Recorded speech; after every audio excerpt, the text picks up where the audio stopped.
కేంద్ర హోంశాఖ మంత్రి గారు అమిత్ షా గారు ఈరోజు పార్లమెంట్లో అంబేద్కర్ గారి గురించి ఒక ఫ్యాషన్గా మారింది. అంబేద్కర్ పేరు అంబేద్కర్ అంబేద్కర్ అంబేద్కర్ అని ఒక ఫ్యాషన్ అయిపోయింది.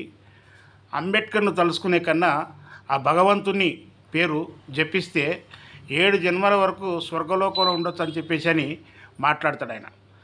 అయ్యా అమిత్ షా గారు, మీరు ఉన్నత కులంలో పుట్టిండ్రు, మీకు మీ తాత ముత్తాతలు ఆస్తులు సంపాదించి పెట్టిండ్రు. కానీ దేవుడిని మేమందరం కూడా నమ్ముతాం. కానీ దేవుడు ఏం వరాలు ఇచ్చిండో మాకైతే తెలియదు ఇప్పటిదాకా. మేము వెంకటేశ్వర స్వామిని నమ్ముతాం, అయ్యప్ప స్వామిని నమ్ముతాం, శివుని నమ్ముతాం, ప్రతి దేవుని కూడా మేము మొక్కుతాం, ఎల్లమ్మ పోషమ్మలకు కూడా మేము మొక్కుతాం. కానీ ఆ దేవతలు ఏం వరాలు ఇచ్చిండో మాకు తెలియదు. కానీ మేము అడగకుండానే మాకు వరం ఇచ్చిండు అంబేద్కర్ గారు. రిజర్వేషన్ అనే ఒక వరాన్ని అందించిండు. రిజర్వేషన్ ఒక ఫార్ములాను ఈ దేశంలో తీసుకొచ్చిండు అంబేద్కర్ గారు. భారత రాజ్యాంగంలో అన్ని వర్గాలకు సమానమైన హక్కులు అని చెప్పేసి అని, మానవ హక్కులు అందరికీ సమానం అని చెప్పేసి అని చెప్పిన గొప్ప మహానుభావుడు మాకు దేవుడు డాక్టర్ బాబాసాహెబ్ అంబేద్కర్ గారు. కానీ మీరు దేవుని పేరు చెప్పి గుళ్ళ దగ్గరికి దళితులను బడుగు బలైన వర్గాలను రానియకుండా దూరం చేసిండ్రు. కానీ ఇదే అంబేద్కర్ గొప్ప చదువులు చదివించి గొప్ప ఉద్యోగాలు చేయించి రాజకీయాల్లో మరియు అన్ని రంగాల్లో కూడా అభివృద్ధి చేసేటట్టుగా అవకాశాలు కల్పించిండు. గుళ్ళో కూడా అవకాశాలను ఉండాల వీళ్ళకు అని చెప్పేసి అని వాళ్ళని అడ్డుకుంటే అట్రాసిటీ కేసులు నమోదు చేయండి అని చెప్పేసి అని, మానవ హక్కులు అందరికీ సమానం అని చెప్పేసి అని హ్యూమన్ రైట్స్ని తీసుకొచ్చిన గొప్ప దేవుడు అంబేద్కర్ గారు. కనుక మేము దేవుణ్ణి మొక్కుతాం, అదే రకంగా మాకు వరాలు అందించిన అంబేద్కర్ని కూడా దేవుడు అని మొక్కుతాం. కనుకనే జై భీమ్ అంటాం, అంబేద్కర్ అంబేద్కర్ అని అంటాం.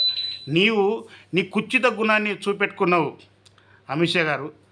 నీవు ఈ యొక్క అంబేద్కర్ పేరుని ఎందుకు చేయొద్దు అంటున్నావు అంటే, కాంగ్రెస్ పార్టీ నాయకుడు రాహుల్ గాంధీ గారి చేతిలో భారత రాజ్యాంగ పుస్తకం పట్టుకొని తిరుగుతున్నారు. రాజ్యాంగం అంటే అంబేద్కర్. అయితే ఈరోజు ఆ రాజ్యాంగం ఉన్నత వర్గాలకు, ఆర్ఎస్ఎస్ వర్గాలకు కంటగింపుగా ఉంది.